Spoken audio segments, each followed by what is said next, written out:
Hi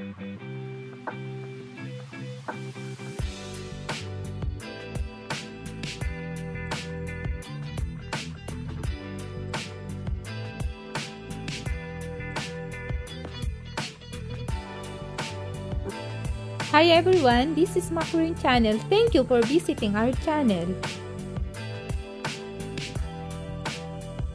For this video guys, samahan nyo ako mag-update dito sa ating succulent garden dito sa gilid ng bahay. Guys, ito palang garden na ito ang pinakamalaki kong garden na mayroon dito sa bahay.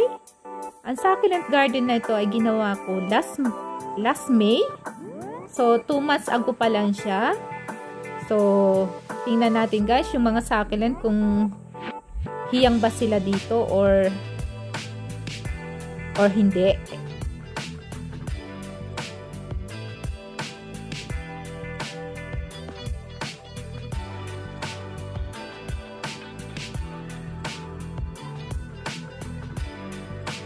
So guys, mag-start tayo guys. Ang ating garden ay may 3 palapag. May 3 layer. Dito guys, ang first layer. Dito guys, ang first layer. Siya yung pinakataas. Ito guys. And then dito naman guys, yung second layer. Sa second palapag tayo. Ito yung pangalawang palapag. Parang building guys. Ito ang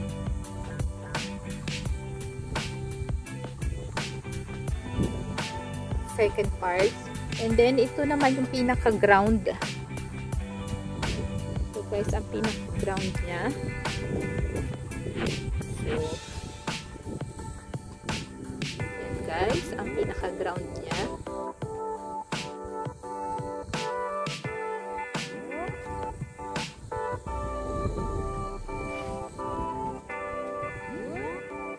So, guys, dito tayo magsimula guys sa pinaka-gilid, sa bandang kanan. Yung part na to guys, pag malakas ang ulan at malakas ang hangin, dahil siya ang pinakagilid guys, madalas mabasa dito ng ulan guys.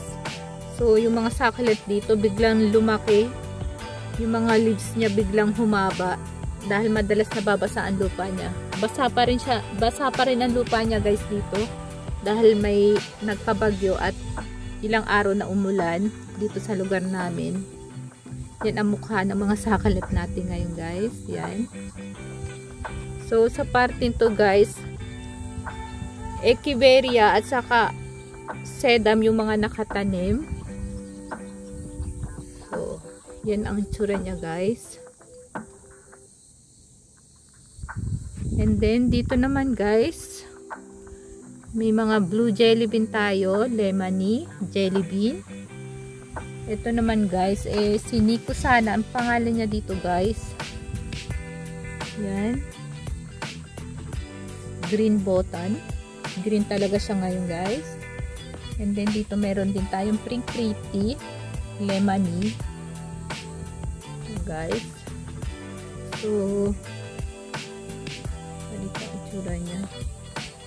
Meron din akong tinanim guys ditong Hawartia. Ewan ko lang guys kung makasurvive. Pero yung bandang gitna niya naman nag-green na. So, ibig sabihin may bago na siyang ugat. Yan guys. Then, ito guys naman ay si Anna Camcerus. Meron din tayo dito ang Runyoni. Pink Prill. Rubidona. Si Maru. Si Green One. Meron din tayo ditong Pinkel Ruby. Yung Pinkel Ruby guys, hindi masyadong hiyang dito sa lugar natin. Madami ako dating Pinkel Ruby dun sa greenhouse, sa loob ng greenhouse. Marami nagbaybay. Pag summer, nagbabaybay siya. Masaya lang siya sa sobrang init, sa mainit na panahon, ang Pinkel Ruby. So, inilipat ko siya sa garden baka sakaling mahiyang sa dito. Yan ang tsura guys.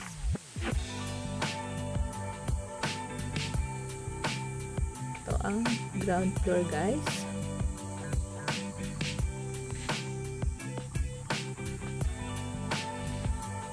Guys, ito nga pala si Apricot Beauty. Yan guys, ang mother plant. So, yung nilipropagate natin na Apricot Beauty, ang kinalabasan na ito guys, kulay green. Yung mother plant niya guys ay ayan ang kulay, may kulay yellow. Then ang naging anak niya, naging babies niya ay ito. True lip propagation guys. So kapag Apricot Beauty, ang magandang pagpupropagate ay through cuttings. Pag nilip propagate natin, kulay green magiging babies niya. So guys, ito. Meron din tayong tinanim ditong madiba.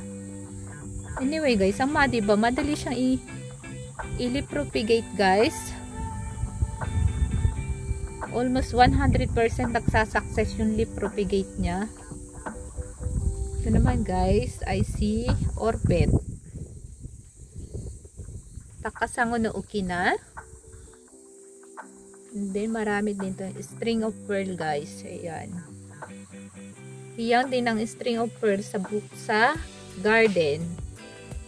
Meron pa tayo dito another of string of pearl. Ganyan itsura niya guys. Meron din tayo dito guys na Margaret Repin. Madami, ilan din guys yung itinanim ko dito sa garden na to na Margaret Repin, pero isa o dalawa na yung nagbaybay. So ang Margaret Repin ay maselan siya sa tag-init. And then meron din tayo guys chocolate mousse. Guys, ito ay another chocolate mousse din. Ito naman ay si Red Moran.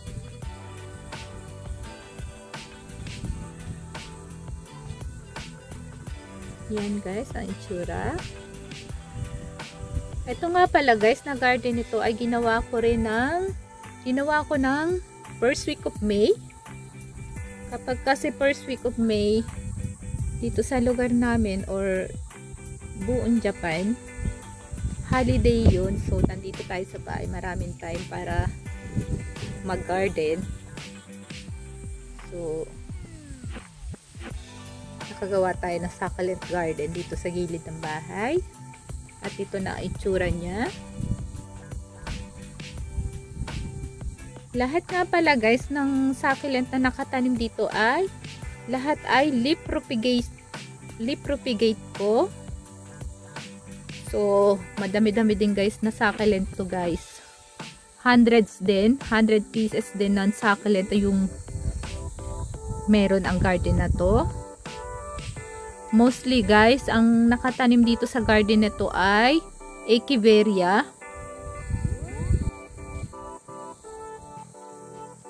Yan guys.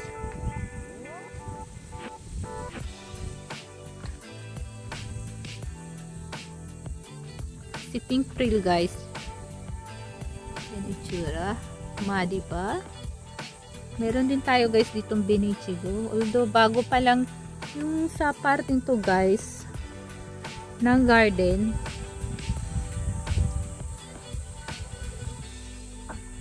Mga ano lang guys, pinaka-late ko siyang naitanim na yung mga succulent sa parting to guys. Guys, puti nagpatrol ngayon. Merong nagmamashi ang dahon na succulent ito guys. So delikado siya guys. Later i-check natin kung bakit nagmamashi ang leaves niya. Ito naman guys ay si Monroe. Pang okay naman si Monroe guys. Then ito naman guys ay si Black Rose. Ito naman ay si Beatrice. Garden to guys. Meron din tayong lubra dito.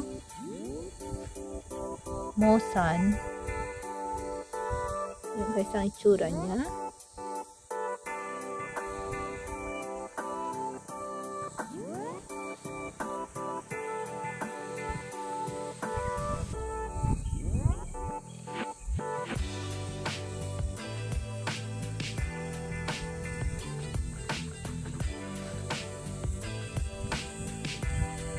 Guys, dito naman tayo sa second part ng ating garden.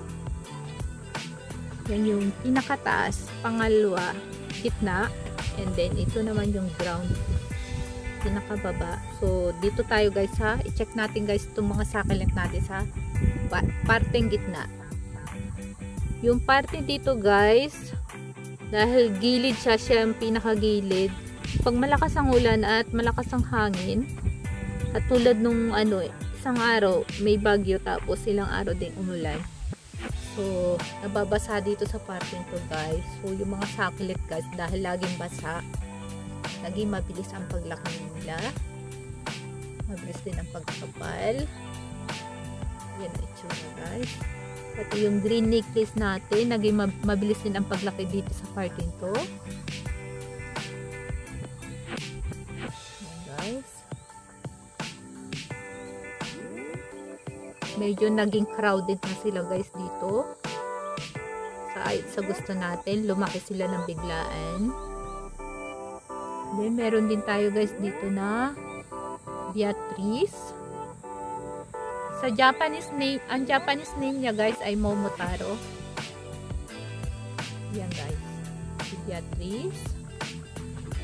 And then sa part naman nito guys, meron tayo dito Las Aga, Korean succulent. Ito naman guys, si Paraguanse.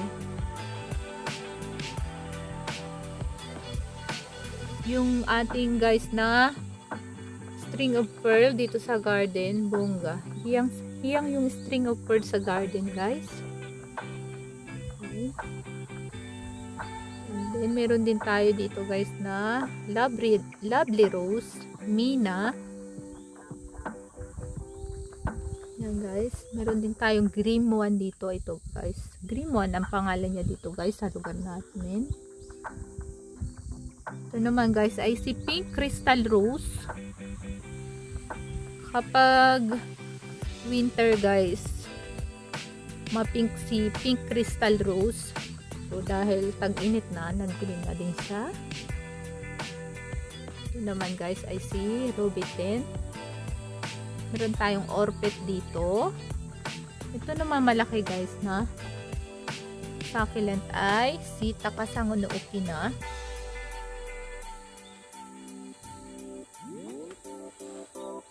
Ito naman guys ay si Silhouette. Sorry guys, mali at ang pronunciation ko. Ito naman ay si Mungadones. Ito, another guys, string of pearl. Meron din tayo guys, Mosan. Ang Mosan guys, sa mga gusto mag-propagate, ang Mosan madali siyang i-propagate through leaf propagation. Madali siyang i-leaf propagate guys. Almost 100% success yung leaf propagation niya. Mosan. Then meron din tayo guys ditong Peach Pride. Ito naman guys si Lautap. Ang nanay niya ay si Lawi, ang tatay niya ay si Topsy Turvy. So guys, ito naman guys ay si Mira. Ito ay Mexican Zaragoza or Pink Zaragoza. Ayan guys, ang mga succulent natin. Meron din tayo guys Blue Elf. Ito guys. And then meron din tayo dito guys Miranda Agaboldes. Ito guys. And And then, ito guys, another another na lip propagate ko na another baby ng Apricot Beauty. Na propagate ko siya through lip propagate. Itong kinalabasan niya. Hindi siya colorful, green lang siya. And then ito naman guys, strawberry eyes. Black Queen, ito guys, Black Queen. And then Mosan. Parang hindi okay itong si Pukire. Ito, parang medyo nagmamashi yung lips niya. Then dito naman guys, meron tayong Blue Dragon. Ito guys, maganda ang tip niya ito. Isa din sa favorite kong succulent. And then si Orpet, Madiba. Si Madiba guys, kapag tag-init, maganda yung kulay niya, pink. Ganito, colorful siya pag tag-init. Pag taglamig, hindi ganun ka-colorful siya eh. So, hiyan siya sa tag-init. Ito guys, another string of pearl. And then, yung guys, yung ating dito, imbricata guys. Tinanim ko siya dito guys, through cuttings. So, akala ko guys, hiyang siya dito sa garden. Pero, today guys, nung chinek ko siya, may mga nagmamashi siyang dahon. So, tinanggal ko yung nagmamashi niyang dahon. Then, unti-unting natatanggal na yung mga dahon niya. So, delikado guys. Baka next update natin kung saan na nagpunta si imbricata. Wag naman sana guys. So, guys, kailangan ko na siyang i-head cut. Tingin ko guys, meron siyang root rot. So, pasakaling makakasurvive yung bandang taas ng imbricata. So, i-head cut natin guys siya later. Ito naman guys ay si RJ.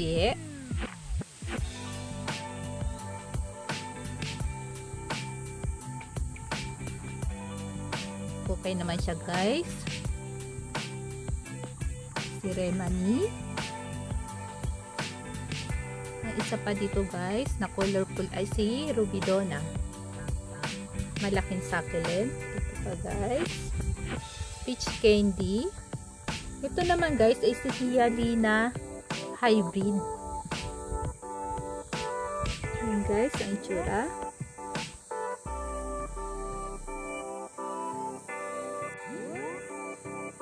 Ito naman guys, meron din tayong takasang Okina, yan.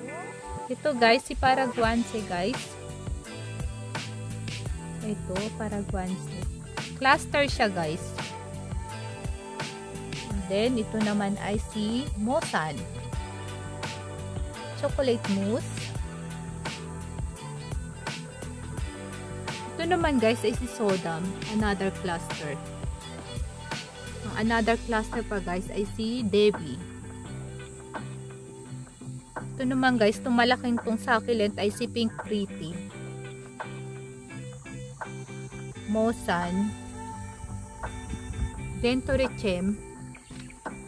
Ito guys, another cluster. Dentorichem. String of pearl. So guys, dito naman tayo sa pinakataas na parte ng garden. Dito guys. So yung pinaka meron tayong Pink Pretty. Tapos ito naman guys ay si Leticia. Sorry guys, medyo ko sa pronunciation eh. And then si Topsy Davy. Ang nanay niya ay si Topsy Turvy. Tapos ang tatay niya ay si Davy. So magandang combination guys. Yung kulay niya galing sa tatay niya kay Davy. Tapos yung kapal ng dahon niya ay galing sa nanay niya kay Topsy Turvy. So yan guys. And then, dito naman guys, ito naman ay si Mosan. Diba? Roundy. Nagkaroon ng itim-itim si Roundy. Hindi ko alam guys, sunburn ba? And then, Pink Pretty guys. Then, Beatrice. Ito naman guys ay si Blue Elf. Yan guys. Same lang naman din guys yung mga succulent natin. Ayan. And then si Fred Eyes lalong lumaki. Sa ilalim ni Fred Eyes merong Echeveria, so need natin guys ilipat dahil natatakloban na siya ni Fred Eyes. Kawawa naman yung Echeveria, hindi na makasagap ng sunlight, so need natin ilipat siya guys. Yan guys, yung blue jelly bean natin lalong tumaas na, pumapal na din guys. Yan guys ang tsura niya. Ito guys si Maroon, through cuttings ko siya tinanim dito, hindi pa siya yun, kahit diligan ko siya, pero may mga ugat na siya guys, so kailangan kong dagdagan ang dilig niya. So guys, yan ang latest guys. At ito guys, may nakatanim ditong Margaret Repin guys, nagbaybay siya. So, hindi natin maiwasan guys dahil tag-init na, dahil summer na, tapos madalas pa ang pag-ulan, hindi nagkakasakit din talaga na succulent. Hindi natin maiwasan yun guys.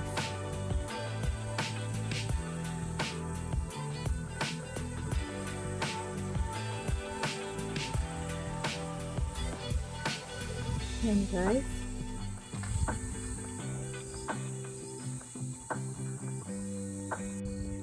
Meron din tayo guys ditong arrangement. So dito ko muna siya inilagay dahil isang araw ay may bagyo, tapos madalas ang ulan. Dito ko muna siya inilagay. So yan guys. Guys, ito pala yung mga blue jelly bean natin guys. Ito ang itsura nila. Okay lang guys. Meron din nagmamashi leaves na blue jelly bean dahil sa init ng panahon at madalas na pag-ulan. Yan guys. Then dito guys yung blue haze natin. Okay naman sila, lalong tumaba yung dahon. Then dito guys, meron tayo nasa Narcipat na Echeveria, si Black Zaragoza guys. So guys, Black Zaragoza. Medyo may pumangit ang dahon. And then, meron din tayo dito guys na ruby tent. Ang ruby tent mukhang okay naman sa tag-init guys. Healthy sila oh. Madami na din babies na na-produce. Then, meron din tayo dito Anacam series guys. Itong katabi naman ay si Neon Breakers. Kaya ako siya tinanim guys dito sa garden. Nasa nursery pot kasi itong si Neon Breakers. Nagtaka ako bakit hindi siya lumalaki. Yung Neon Breakers. Niripat ko na nung niripat ko, chinek ko yung ugat niya. May mga mealybugs pala siya, kaya pala wala siyang paglaki, hindi siya lumalaki. Yun pala may mealybugs. So inilipat ko siya dito. Nakakabawi na yung Neon Breakers natin. Lumaki na siya dito sa garden. Ito Neon Breakers din to guys. Tatlo sila. Mukhang okay naman guys, naka-survive siya. Ito naman guys ay si Black Rose. Ito naman guys, Apricot Beauty. Yung Apricot Beauty, pinropagate ko yung dahon niya. Ang lumabas na babies, ganito yung tsura. Hindi siya colorful, green lang siya. So, totoo nga guys yung chismis na kapag yung apricot beauty ay nilipropagate mo, yung lalabas na babies ay hindi colorful, green lang yung kulay nung magiging babies niya. True nga siya.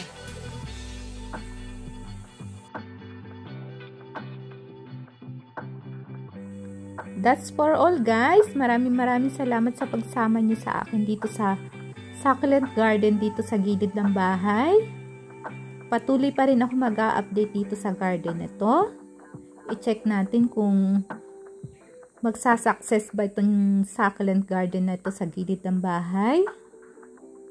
So, stay tuned lang guys. Maraming salamat nga pala guys sa mga new subscriber natin. Welcome to our channel guys. Ito nga pala guys ang latest sa ating succulent garden dito sa gilid ng bahay. Merong ilan na nagbaybay na succulent. Pero mostly naman sa ating mga succulent healthy at saka mabilis lumaki. Kumapal na din sila, so okay naman tayo dito sa ating succulent garden.